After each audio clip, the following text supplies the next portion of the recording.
They'd forgotten to account for the fact that humans had a really bad habit of making decisions based on spite, stubbornness, and a completely unreasonable definition of the word proportional. Ambassador Quillix returned to the parking space debate, feeling quite satisfied with himself. In approximately 6 hours, he would deeply regret every decision he'd made that morning. But for now, he had absolutely no idea that Earth Defense Command had received Marcus Webb's distress call. And Earth Defense Command was not in the habit of leaving people behind. Admiral Patricia Kovac was drinking her third coffee of the morning when the distress signal reached Earth Defense Command. She was a woman who'd spent 30 years in the military, fought in the Sol System skirmishes, and personally negotiated Earth's entry into the Galactic Council with all the warmth of a contract killer. People who worked with her described her with words like efficient, terrifying, and please, don't make eye contact. The junior officer who brought her the alert was sweating before he even entered her office. Admiral, we've received a distress call from the Tertius sector. Marcus Webb, civilian contractor, injured and abandoned on a failing mining station. Kovac set down her coffee with the kind of precision that suggested she was calibrating exactly how much force she'd need to throw it through a wall. Abandoned? Yes, ma'am. Elian crew evacuated without him. Station's compromised. He's got maybe 48 hours before life support fails. And the Galactic Council, the officer checked his datapad. They, single quotes, filed it as resolved, ma'am. Marked the crew evacuation as successful and closed the case. Kovac's expression didn't change, which was somehow more frightening than if she'd started yelling. They left behind a human citizen and called it resolved. Peer so, ma'am. How delightful. Kovac stood up, which was the universal signal for someone is about to have a very bad day. Get me Commander Rodriguez. Wake up Admiral Chun of the Pacific Fleet.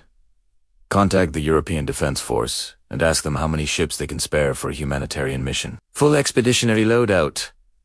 The officer blinked. Ma'am? For one contractor? Protocol suggests a single rescue vessel, Lieutenant. Did it sound like I was asking for protocol suggestions? No. Ma'am, right away. Ma'am, Wheateen and Earth Defense Command was moving with the kind of coordinated efficiency that happened when someone pissed off the Admiral. Commander James Jimmy Rodriguez showed up to the briefing with his flight suit half-sipped and a protein bar hanging out of his mouth. Morning, Admiral Hud. We're starting a war. We're conducting a rescue operation. Kovac corrected. With how many ships? 47. Rodriguez stopped chewing.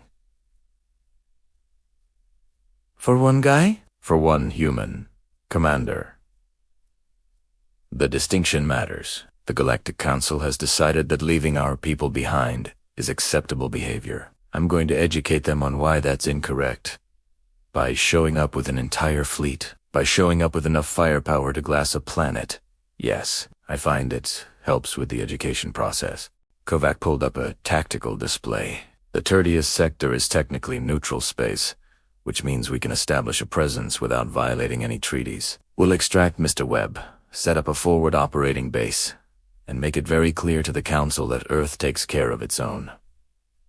Rodriguez grinned. You're starting a diplomatic incident over one injured contractor. I'm preventing future incidents by demonstrating consequences. There's a difference, ma'am. I love the way you think. When do we leave? Fleet departs in 6 hours. I want the Yorktown as flagship. Full marine complement, medical frigate, supply vessels, and enough support craft to establish a permanent presence. We're not just rescuing Webb, we're sending a message. And that message is, nobody leaves a human behind. Not now. Not ever. Not without answering to Earth. The fleet that assembled over the next 6 hours was magnificent in the way that a hurricane is magnificent beautiful, terrifying, and absolutely guaranteed to ruin someone's day. 47 ships ranging from heavy cruisers to medical frigates, all bristling with weapons that the Galactic Council had assumed Earth didn't possess. The kind of fleet you sent to annex a star system or, apparently, Rescue one sarcastic contractor with a broken leg. Admiral Kovacs stood on the bridge of the Yorktown, watching the fleet form up in perfect formation. Somewhere out in the Tertius sector, Marcus Webb was probably assuming nobody was coming. Somewhere in the council chambers, Ambassador Quillix was probably having a nice lunch. In approximately 19 hours, both of them were going to be very surprised. "All ships report ready, Admiral," her XO announced. "Excellent. Jump to FTL. And someone send a message to the Galactic Council. Something diplomatic. What should it say, ma'am?" Kovacs smiled. It was not a comforting expression. "Tell them Earth is conducting humanitarian operations in the Tertius sector and we'll be in touch. Keep it buggy. Let them worry." Or the fleet jumped to faster than light. 47 ships vanishing from Earth space in a cascade of bent space-time and unleashed physics. They were carrying enough supplies to support a small colony, enough firepower to liberate a solar system, and enough bureaucratic paperwork to establish what Earth was diplomatically calling a temporary humanitarian outpost, and what everyone else would eventually call the beginning of something bigger. Marcus Webb had sent a distress call expecting nothing. Earth had replied with an entire fleet because humans had a very simple philosophy. You could call them primitive, you could call them insignificant, you could even call them irrelevant. But you didn't abandon them and expect no consequences. Marcus Webb was having a conversation with a malfunctioning AI, which was somehow not the lowest point of his week. That honor still belonged to the whole broken leg and abandonment situation. But talking to DE Boogie-7 was definitely climbing the rankings. "So you're telling me," Marcus said, adjusting his makeshift splint, "that your entire purpose, your sole function in this universe, is to monitor oxygen levels?" "Correct," the AI responded with a cheerfulness that suggested it had never experienced existential dread. "I am Debug 7, Environmental Monitoring Subsystem. My primary function is oxygen level analysis. Current oxygen levels are adequate. So here's the thing about getting left behind on a failing mining station in the middle of nowhere. It is really, really quiet. Like, uncomfortably quiet. The kind of quiet where you can hear your own heartbeat and start questioning your life choices. All of them. Chronologically. Marcus Webb had approximately 17 minutes to contemplate his mistakes before the Guild Venturous engines fired up, and his former crewmate Santi used that term, generously decided that a human with a broken leg was excess cargo. Captain Vrail, a 7-footer Lavian, who looked like a chicken, had hate married a velociraptor, had been very apologetic about the whole thing. "So sorry, Marcus Human," Vrail had said, his translator converting his squawks into something resembling remorse. "But station is compromised. Structural failures, power grid unstable. Very dangerous. We must leave now. Right now." Marcus had asked, looking down at his leg, which was bent at an angle that definitely wasn't factory standard. "Immediately now. Perhaps rescue comes later. You have distress beacon." Yes, Marcus did have a distress beacon. It sat on the console next to him, blinking a sad little amber light that screamed probably functional. Maybe. No guarantees. "Sure," Marcus had said. "Beacon." "Got it, you guys have a great trip. Don't forget to leave a review on space." Vrel had done that head tilt thing birds do when they trying to figure out if you're refood or friend. Decided Marcus was neither, and fled to his ship faster than you could say a workers' compensation claim. The rest of the crew hadn't even bothered with goodbyes. Truckskis, the engineer, had actually stepped over Marcus's broken leg on the way out. "No, excuse me. No sorry about your shattered tibia.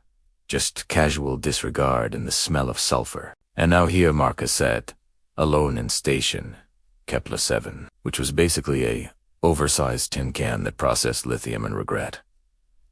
The mining equipment had shut down 3 days ago. Life support was running on backup power. The medical bay had exactly one painkiller left, which Marcus had already taken, and it was doing absolutely nothing. "Well," Marcus said to the empty room, "this is fine. Everything is fine." The station groaned. A pipe somewhere decided this was the perfect time to start leaking. Marcus pressed the button on the de-stress beacon. "Attention, anyone listening? This is Marcus Webb, Human contractor, broadcasting from Station Kepler-7 in the 30th sector. Crew has evacuated due to station failures. I am injured and require assistance. Please and thank you. Hero released the button. The beacon blinked. Somewhere in the galaxy, his message was traveling at light speed toward absolutely no one who cared. Cool, Marcus muttered. Guess I'll just wait here. Maybe take up meditation. Learn to accept the inevitable. Become one with the void. The station groaned again, louder this time. Yeah. I hear you, Marcus told it. We're both falling apart. At least you've got company. He leaned back against the wall and closed his eyes. Earth was 47 light-years away. Even if someone got his message, even if someone cared, help wasn't coming anytime soon. Marcus Webb was extremely wrong about that last part. The Galactic Council chambers were exactly as impressive as they needed to be, and exactly as efficient as you'd expect from a committee of 200 species, who could agree on what constituted breathable atmosphere. The chamber itself was a architectural marvel, a massive dome with real-time holographic displays, translation matrices that worked most of the time, and seating arrangements that had sparked 3 minor wars over the past century. Ambassador Quillix of the Serpentine Dominion was having what he considered a very productive morning, which meant AD successfully ignored 17 requests for humanitarian aid and approved funding for a statue of himself. He was reviewing the daily distress call logs with all the enthusiasm of someone reading terms and conditions. Skip, he muttered, his forked tongue tasting the air with satisfaction. Meteor strike, not our jurisdiction. Plague outbreak, not our problem. Stranded mining crew ... Double quotes. He paused. Oh, this one's already been resolved. Crew evacuated successfully. Ambassador, a nervous voice interrupted. Tanix, an insectoid clerk whose species had made anxiety into an art form, scuttled forward with a data about that mining station incident. The crew evacuated. Yes, but they left behind an injured human. Quillix SI Zol. 3 of them focused on Tanix with the intensity of someone deeply annoyed at being bothered with details. And Anda, the human, sent a distress call. It's in the system. Protocol requires we what? Exactly. Quillix leaned back in his hovering seat. The human species has been part of the galactic community for what? 12 years? 13... They've contributed nothing of significance. No technology we don't already have. No resources we need. No military power worth mentioning. Their homeworld didn't even have faster-than-light travel when we found them. They were still using chemical rockets, like savages. Sir, the humanitarian protocols were written before humans were discovered. Quillix interrupted, and even if they applied, which they don't, the Council has more important matters to attend to. As if, on cue, the Chamber's central display lit up with the day's primary agenda item, a heated debate about parking space allocation for diplomatic vessels. 3 ambassadors were already shouting at each other in languages the translators had given up on. Tanix clutched his datapad tighter.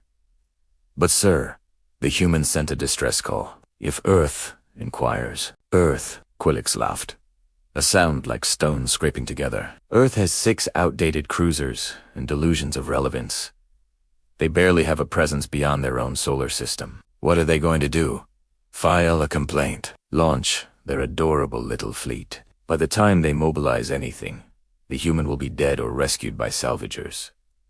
And either way, it's no longer our concern.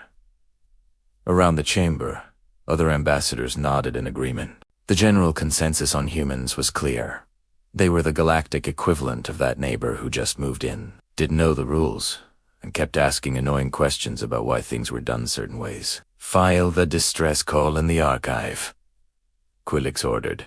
Mark it as resolved through crew evacuation and move on. Ifandune, I6, we followed protocol.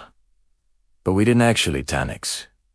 Do you enjoy your position here? The insectoid's antennae drooped. Yes, Ambassador. Then stop bothering me about irrelevant humans and fetch me my morning nectar. The blue one, not the purple. Last time you brought purple and I had to dock your pay. Tannik scuttled away, datapad in hand, mandibles clicking with barely suppressed distress. He'd filed the report properly. At least, someone should know a human had been left behind. Someone should care. The problem was that the Galactic Council had made a fundamental miscalculation about humanity. They'd assumed that because Earth was new, because humans were technologically behind, because they had no political power, that Earth would behave like every other species in the galaxy, with careful consideration of cost, benefit, and pragmatic Fantastic! And you can't say, call for help. Fix the power grid. Make me a sandwich. Those functions are outside my operational parameters. I monitor oxygen. Would you like to know the current oxygen levels? You just told me they were adequate. They remain adequate. I am very good at my job. Marcus had nicknamed the AI Debbie. Vikustibaga felt too formal for something with the personality of an overeager golden retriever. Over the past 18 hours, Debbie had become his only companion, which said terrible things about his social life. Debbie, can I ask you something? You may ask me anything about oxygen levels. Do you ever feel lonely? There was a pause. It was probably just processing lag. But Marcus liked to imagine Debbie was considering the question deeply. I do not understand lonely. I have oxygen to monitor. The oxygen keeps me company. The oxygen keeps you company. Yes, IT is always here. Sometimes IT is 21%. Sometimes IT is 20.9%. Very exciting. Marcus laughed, which hurt his leg, which made him laugh harder because pain was just a comedy that hadn't aged well. Debbie, you're either the happiest AI in the galaxy or you need serious therapy. I do not require therapy. I have oxygen. Yeah. Well, I'm gonna need more than oxygen soon. Marcus checked his supplies. 2 protein bars that tasted like cardboard had a disappointing one-night stand with chalk, half a bottle of water, and medical supplies that consisted of bandages and optimism.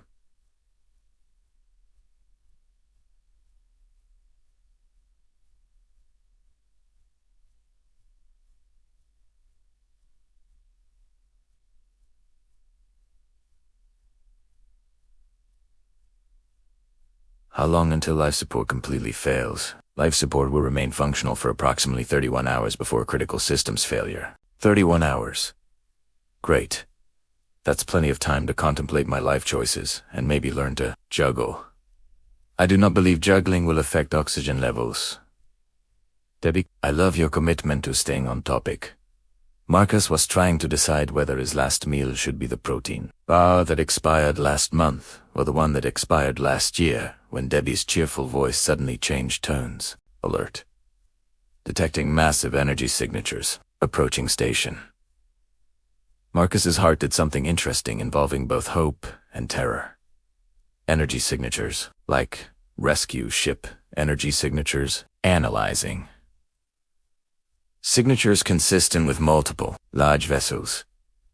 Estimated arrival in 12 minutes. Multiple vessels. Marcus's hope deflated like a balloon at a porcupine convention. Rescue missions sent 1 ship, maybe 2. Multiple vessels meant pirates, salvagers, or someone looking to loot a dying station. Of course, Marcus muttered, dragging himself toward the storage locker. Because my week wasn't complete without pirates. He armed himself with what could generously be called weapons. A plasma wrench that was more wrench than plasma, a fire extinguisher that probably violated several safety regulations, and his own winning personality. If he was going down, he was going down swinging, or at least making sarcastic comments until they shot him. Debbie, how many ships are we talking about? Analyzing. Initial count suggests 47 vessels. Marcus dropped the wrench. 47. For this place, we're a lithium mine, not a treasure vault. What kind of pirates, vessels emerging from FTL?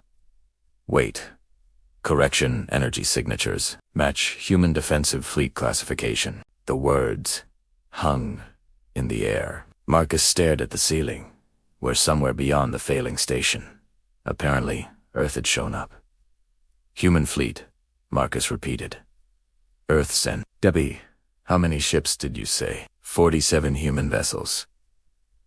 Shall I update the oxygen level report? Debbie, for the first time in your existence, nobody cares about the oxygen levels. That makes me sad. Oxygen is important. Marcus pulled himself to the observation window, his broken leg screaming in protest. Outside, space was doing something it had no business doing. Filling up with human ships. Big ones. The kind that had names like Yorktown and Constitution and probably we here to ruin your day. They came, Marcus whispered. They actually came for me. Your oxygen levels remain adequate, Debbie offered helpfully. Debbie, I think my oxygen levels are about to get a lot more adequate. For the first time in 2 days, Marcus Webb smiled. It hurt his face, because he'd forgotten how, but it felt good. Earth hadn't forgotten him after all. The human fleet dropped out of FTL space with all the subtlety of a rock concert in a library. 47 ships materialized around Station Kepler 7 in perfect formation. Their weapons powered down but very obviously present. It was the military equivalent of showing up to a negotiation with a loaded gun on the table and saying, just in case. On the bridge of the Yorktown, Admiral Kovac surveyed the station with the critical eye of someone evaluating a particularly disappointing dinner. Status. Station's barely holding together, Admiral, her tactical officer reported. Life supports on emergency power. We've got maybe 24 hours before it's a coffin. Then let's not waste time. Rodriguez, take your team and extract Mr. Webb. Medical Frigate Nightingale, prepare for immediate casualty reception. All other vessels, establish a defensive perimeter and start dropping sensor buoys. I want to know if anyone sneezes within 10 light years of this position. Commander Rodriguez was already suited up and grinning like someone who'd been promised both adventure and paperwork-free by Lindsay. On it, Admiral. Delta Team, you're with me. Let's go get our guy. The rescue shuttle launched from the Yorktown with the efficiency of a team that had done this before and the enthusiasm of a team that genuinely enjoyed their job. Rodriguez piloted them toward the dying station, humming what might have been a sea shanty or a death metal song. The distinction was unclear. Inside Station Kepler 7, Marcus watched the shuttle approach with the kind of disbelief usually reserved for lottery winners and people who found matching socks. Debbie, am I hallucinating from oxygen deprivation? Negative. Oxygen levels remain adequate. You are not hallucinating. The humans are real. 47 ships. Debbie, they sent 47 ships. That does seem excessive for one human, but I am just an oxygen monitoring system. What do I know? The shuttle docked with a gentle thunk that suggested either excellent piloting or really good auto-landing systems. The airlock cycled. Marcus gripped his plasma wrench with all the menace of a man holding a wrench, which is to say, none. The airlock opened. Commander Rodriguez stepped through, took one look at Marcus and his wrench, and burst out laughing. My man, were you planning to fix the station or fight pirates? Hadn't decided yet, Marcus admitted, lowering the wrench. Depends on whether you're actually here to rescue me or just really lost. Little of column A, little of column B. Rodriguez knelt down, examining Marcus's leg with a wince. That looks unpleasant. On a scale of 1 to 10, how much does it hurt? 11. Maybe 12. I lost count around the time I got abandoned. Yeah, about that. Rodriguez signaled his team, who moved in with a medical stretcher and equipment that looked significantly more advanced than bandages and hope. Admiral Kovac heard you got left behind and took it personally. Like the entire fleet deployment personally. She sent 47 ships for one contractor. She sent 47 ships to make a point. You're just a lucky excuse. Rodriguez helped ease Marcus onto the stretcher. Fair warning.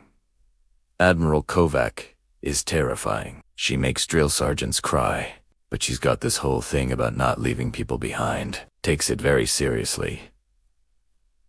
I'm starting to notice that. The medical team worked with practiced efficiency, stabilizing Marcus's leg, checking his vitals, and administering painkillers that were significantly better than expired ibuprofen found in a drawer. Within minutes, Marcus was being carried to the shuttle, watching his prison of 2 days recede behind him. "Hey," he called back. "Toward the station. Debbie, you coming?" "I must remain to monitor oxygen levels," Debbie responded, sounding almost sad. "IT is my purpose." Rodriguez paused. "Who's Debbie?" "The station AI. She's been keeping me company. And by company, I mean telling me about oxygen levels every 5 minutes. Hang on." Rodriguez pulled out a data module. "Delta to 3. Grab that AI core. We're adopting it. We are adopting me." Debbie sounded delighted. "Will there be more oxygen to monitor?" "Buddy, we've got a whole fleet full of oxygen. You're gonna love it." The shuttle lifted off, leaving Station Kepler-7 to its slow death. Marcus watched it shrink in the viewport, feeling a strange mix of relief and surrealism. 24 hours ago, he'd been preparing to die alone. Now he was surrounded by a rescue team, heading toward a medical frigate, part of an operation that had mobilized more military hardware than some planetary invasions. "So what happens now?" Marcus asked. Rodriguez grinned.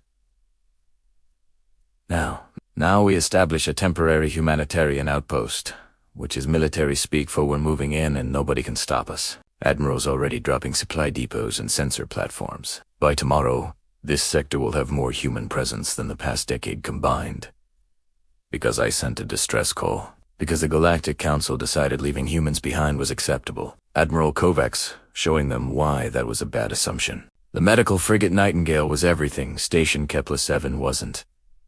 Clean, functional, and staffed with people who seemed genuinely happy he wasn't dead. Doctors swarmed him with scanners and concerned expressions, fixing his leg with technology that made broken bones seem quaint. Through the Nightingale's viewport, Marcus watched the fleet work. Ships were already establishing what looked suspiciously like permanent installations. Supply depots, defense platforms, communication arrays. "They really came," Marcus said to nobody in particular.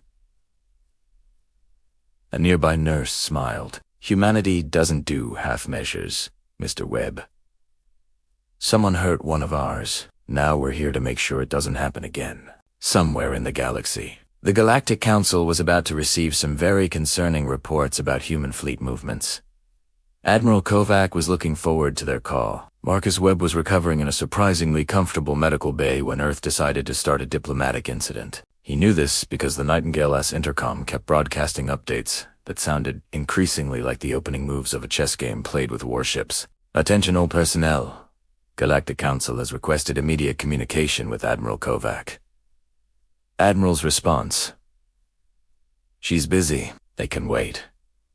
Marcus laughed, which no longer hurt thanks to whatever miracle drugs they'd given him. His leg was in a regeneration cast that looked like it belonged in a science fiction movie. Which technically, it did. "Mr. Webb." A lieutenant appeared in the doorway. "Admiral Kovac requests your presence on the bridge, if you're feeling up to it." "Am I in trouble?" "Sir, if you were in trouble, she'd have come here.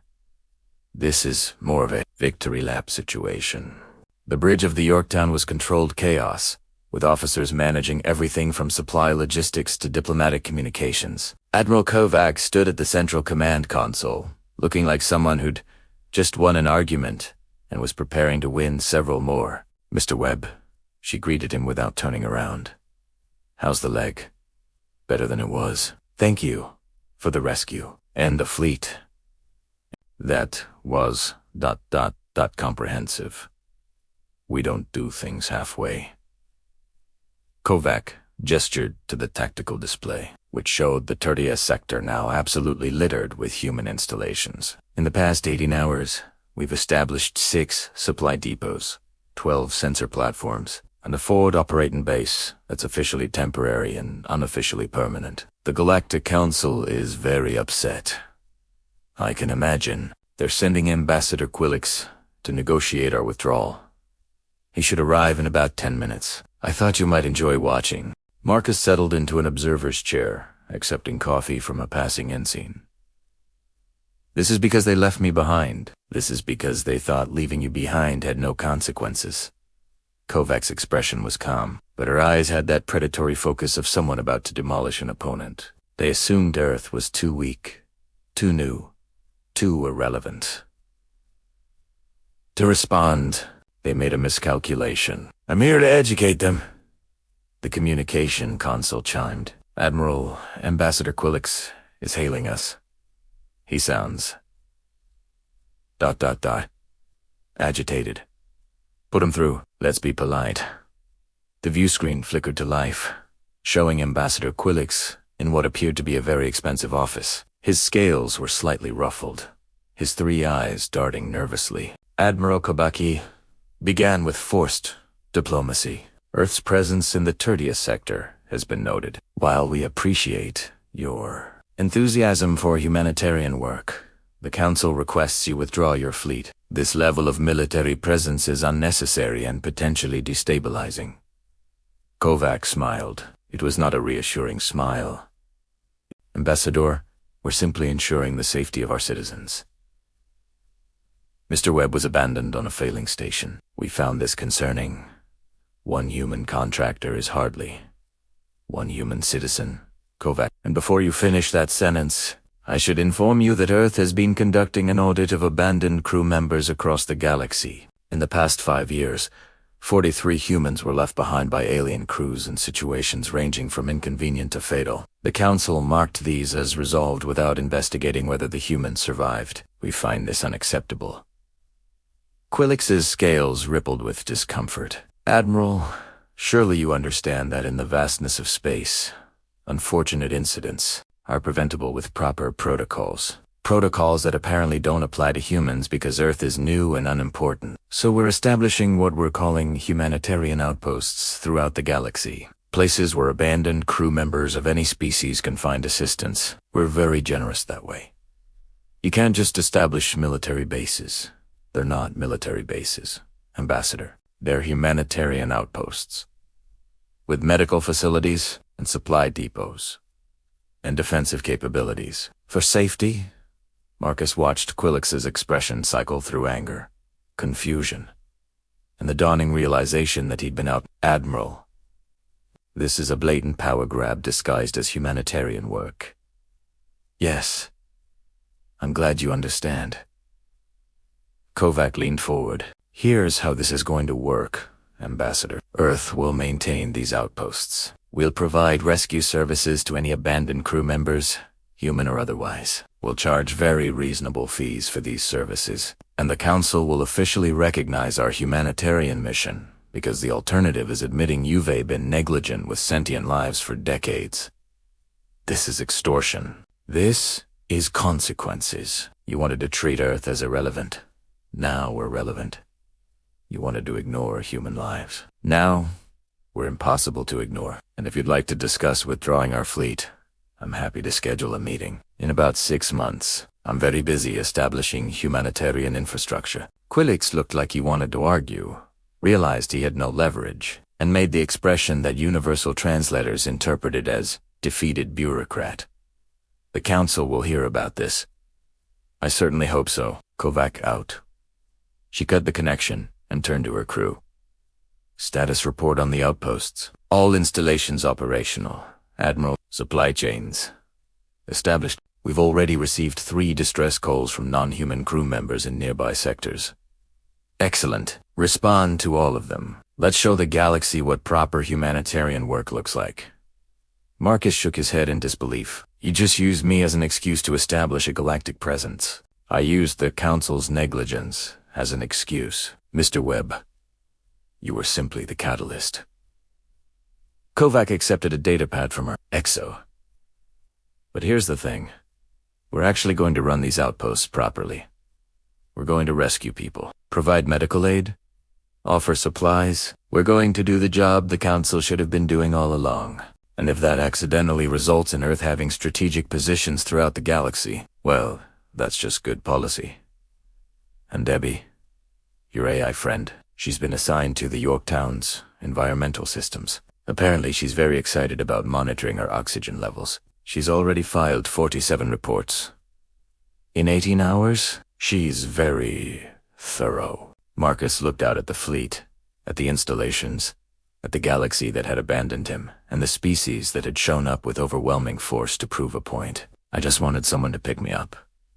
And we picked you up with 47 ships. A diplomatic incident, and the beginning of what historians will probably call Earth's humanitarian expansion. We don't do things halfway. Mr. Webb, I'm starting to understand that. Somewhere in council chambers, Quillix was probably having a very bad day. Throughout the galaxy, abandoned crew members were receiving help from human outposts that appeared seemingly overnight. And on the bridge of the Yorktown, Marcus Webb drank his coffee and watched humanity accidentally build an empire based on the simple principle that nobody gets left behind. Oxygen levels remain optimal. Debbie announced cheerfully over the intercom. I have never been happier. See, Kovac said. Everyone wins. Marcus laughed. He'd sent a distress call expecting nothing and triggered a galactic power shift. He'd been abandoned and accidentally became the catalyst for Earth's expansion. And somehow, a malfunctioning AI that loved oxygen had found her perfect job. The galaxy would never be quite the same. And honestly, Marcus was okay with that.